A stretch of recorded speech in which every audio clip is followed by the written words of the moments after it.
وبه نستعين وعليه نتوكل.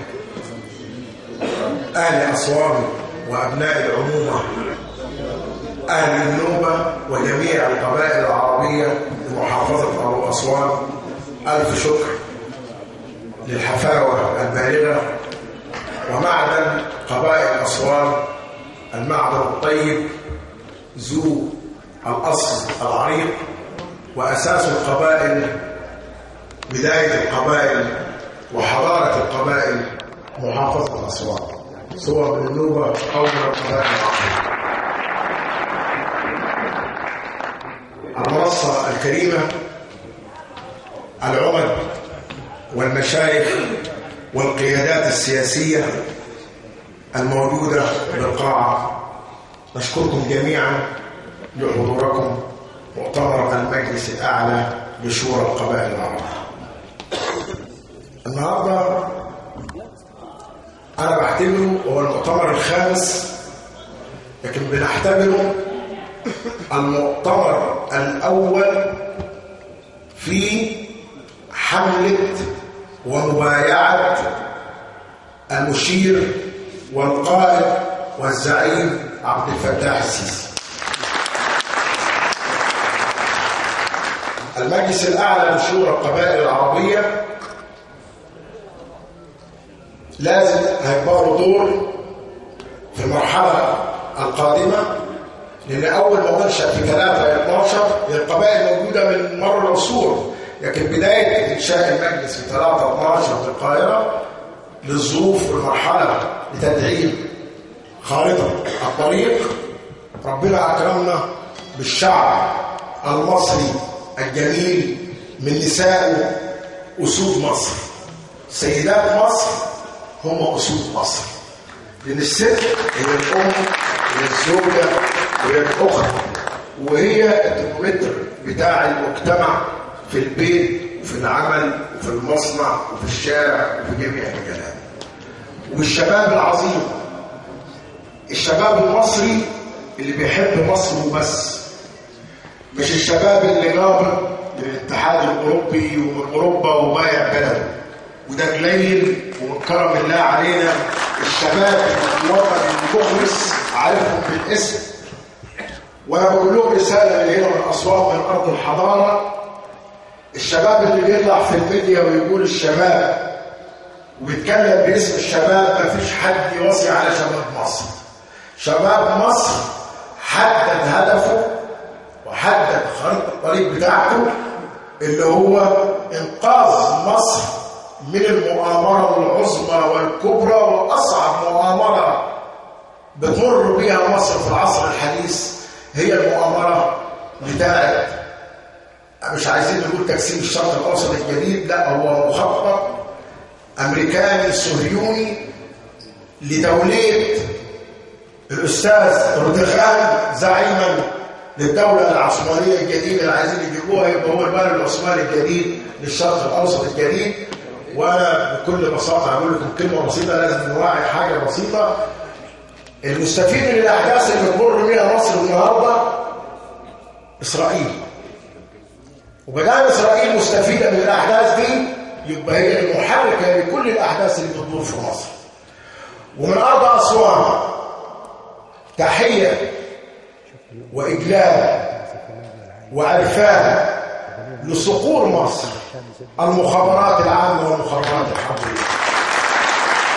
صقور مصر صدقوني بكل اخلاص، الناس دي من قبل ثوره 25 بشهر حتى الان العين بتاعتهم ما قفلتش، ولو قفلت كان الرحمن الرحيم على مصر وعلى الوطن العربي وعلى الشرق الاوسط.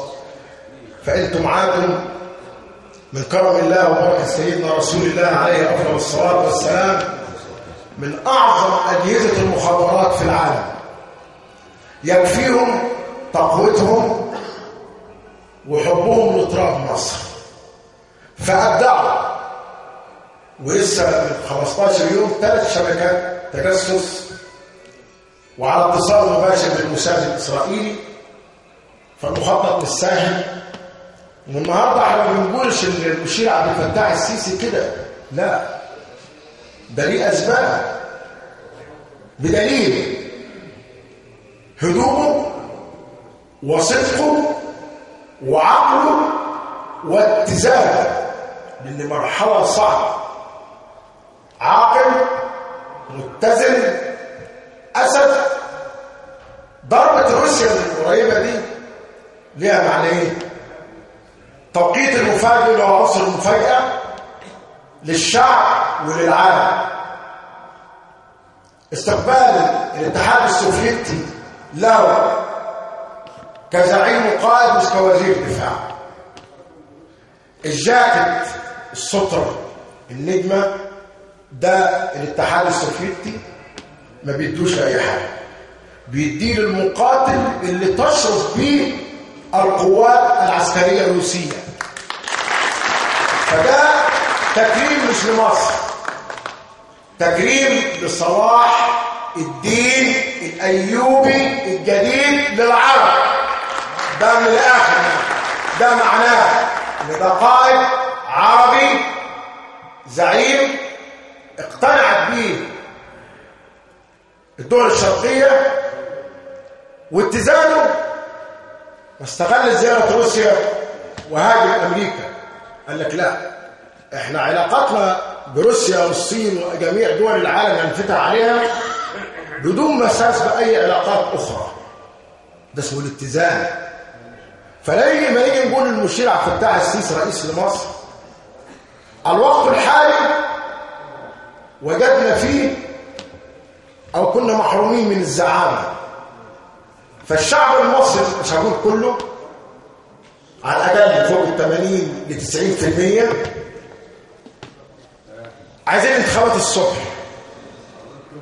وانا واثق في الله ان المشير مش هيعمل حمله انتخابيه، لان هيبقى الشعب المصري بشبابه وبسيداته وبالقبائل العربيه وبالاخوه الاقباط المحترمين اللي تحملوا الكثير عشان خاطر تراب مصر. ودي حقيقه مش عايزين ننكر الكلام ده، لان احنا مش نسيجين الوطن، احنا نسيج الوطن الواحد. ومن هنا بشكر البابا توادرس وفضيلة الإمام الدكتور أحمد الطيب، رمزين المحبة لمصر. ومن ذكاء وزعامة المشير كانوا موجودين في خريطة الطريق، وهو ده الزعامة إن قاعد نسيجين الأمة الواحد موجودين معاه. المرجعية الأدبية والدينية للمجتمع المصري اللي احنا كلنا بنحترم البابا توادرس وفضيلة الدكتور أحمد الطيب اللي كل مصر والوطن العربي يتشرف بيهم.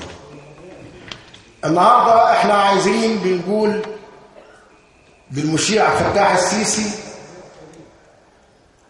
أولا القبائل العربية مش هتعمل دعاية ولا حملات ولا تعرف تنافق ولا تعمل حاجة. القبائل العربية أو المجلس الأعلى لشورى القبائل العربية بتشتغل بشفافية وبكل مصداقية ورجولة، ولا يعنيها زي ما قال أخويا الحبيب العمدة أحمد الإسلام، إحنا لا يعنينا إلا مصر، ولا يعنينا إلا وجود زعيم لمصر.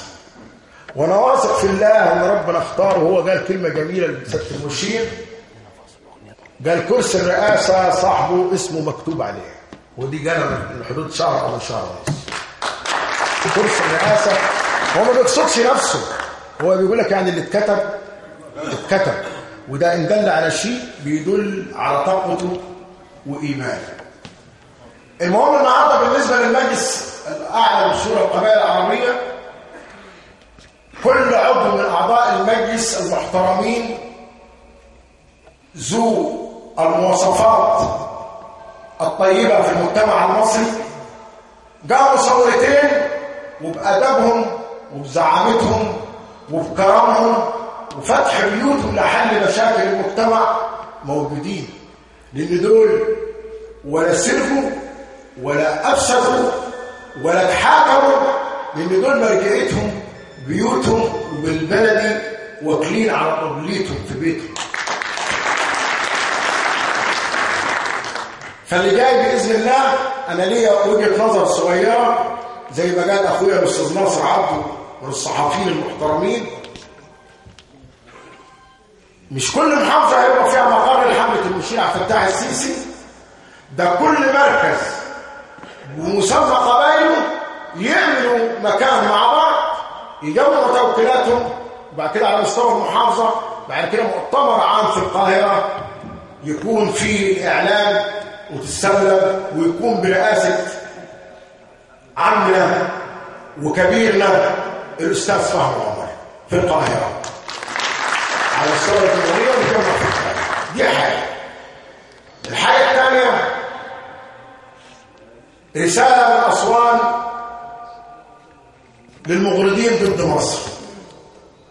ضباط الشرطه وافرادهم ولادنا، ضباط الجيش وجنودهم ولادنا، اللي بيحصل معاهم ده زاد الكيل.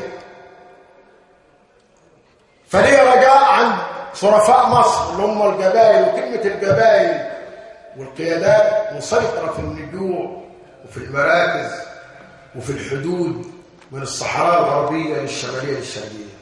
رجاء يا كبار يا زعماء، لو كشرتوا ووقفتوا بلدكم محتاجالكم ضربت تهمه. كل واحد يحرس مطرحه، لان زاد الكيل. الشرطه والجيش لوحديهم مأديين وكل يوم بيضحوا. وفي حاجه هقولها لكم ما كنتش عايز اقولها بس هقولها. المخاطب بتاع 25 يناير بتاع التاني اللي هو الظلم اللي بيدعوا ان الشرطه رجعت للنظام السابق وللظلم السابق من 15 يوم وانت جاي. النغمه دي موجوده في الشارع حاليا، وفي ناس مش مستوعباها، وناس مش مستوعباها وبتتكى عليها في الاعلام. وللاسف في اعلاميين مش مظبوطين ومش محترمين، والناس عرفتهم اتلموا فيهم كده. ده وطن ما فيهوش تهريج لحد، بيخدموا على القضيه دي. النهارده اذا افسد فرد من افراد الشرطه سواء ضابط او عسكري يحاسب كفرد، ما تحسبش كجهاز.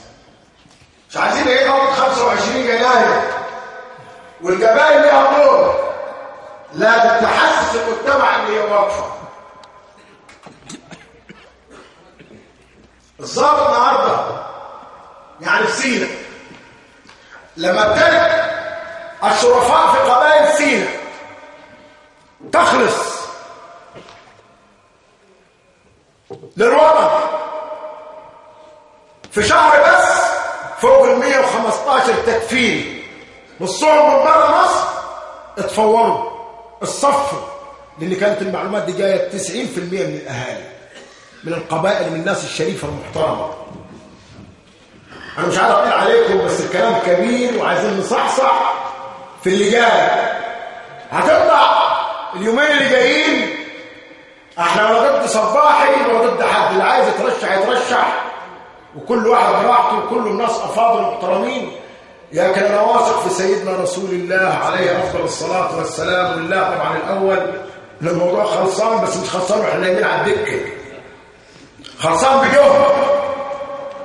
لان النهارده انا واثق الراجل بتاع انتخابات وبتاع مصطفى وبتاع شارع ودي التوعيه ان في ناس يعني ايه الناس اللي ابتلوهم مصيبه من عنده حزب الله ونعم الوكيل يقول لك احنا مش هنخوض الانتخابات. هم مش هيخوضوا بس هيدعموا ماديا ومعنويا، والاعلاميين المغردين هيخدموا.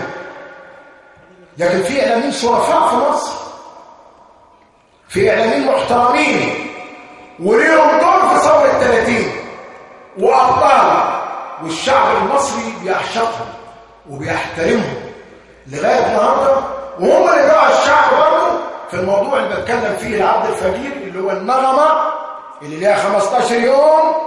خدوا بالكم منيها، اللي هم بيقول لك الشرطه رجع، الشرطه بتموت يقول لك رجع. طب بتاع منظمات حقوق الانسان اللي بيجي بيدور على حاله فرديه المفروض يتحاسب، لو كان مخطئ يتحاسب فيها الفرد. لما تدور على الضابط اللي اتقتل او امين الشرطه اللي مات او بتاع الجيش الضابط، مش دول ولادنا؟ طب انت بتاع حقوق الانسان بتكلم المكانين ليه؟ فعشان كده احنا الكلام ده كله اللي بقوله، وعشان كده احنا اخترنا، وقبل ما اختار ربنا عز وجل المشير عبد الفتاح السيسي لاتزانه، لانه دارس المرحله كويس. والنهارده بنطالب اللي بيطالب بالمشير عبد الفتاح السيسي رئيس لمصر، ايه اللي احنا هنديه للمشير؟ مش هنديه في وقفه انتخاباته بس، ايه اللي هنديهوله باذن الله بعد ما ينجح كشعب كجبال؟ طب هو معاه عصا سحريه هيعمل جميع المشاكل اللي بتعاني منها مصر دي؟ لا، هو ليه دور واحنا لينا دور. دورنا ان احنا نستحمل، وهو انا واثق انه حاطط ايده على جميع الوجع اللي في مصر من عشوائيات، من تنميه الصعيد، من تنميه المناطق الصحراويه زي الصحراء الغربيه وسيناء، زي حلايب الشلاتين. النهارده يبقى لازم احنا ايه؟ نساعده في الشارع. ليه وجهه نظر تاني بطالب بيها رئيس الوزراء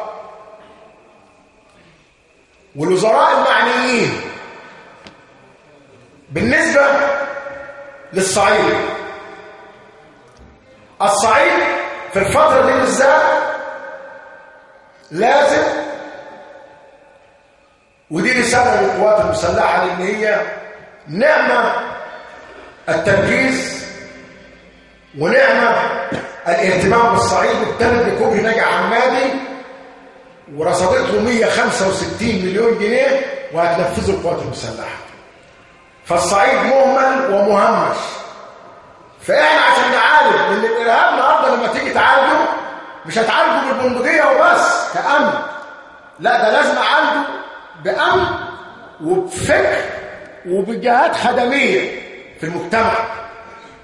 النهارده انا ممكن لما حصل في انتخابات الرئاسه في ناس خدت فلوس، دي غلابه. ما هو ممكن اللي خد ده خد عشان ما لاقيش. انا كدوله لو اهتميت بيه مش هياكل. وفي واحد مهما يكون شبعان هياخد مره واثنين وثلاثه من دبائق قضيه ومش عايز مصر. دول قليلين، واصلا في المجتمع في كل قريه وفي كل بيت اتعرفوا وموضوعهم انتهى. فانا بطالب من الدوله الاهتمام في المرحله دي بالصعيد، لان الصعيد مهمش.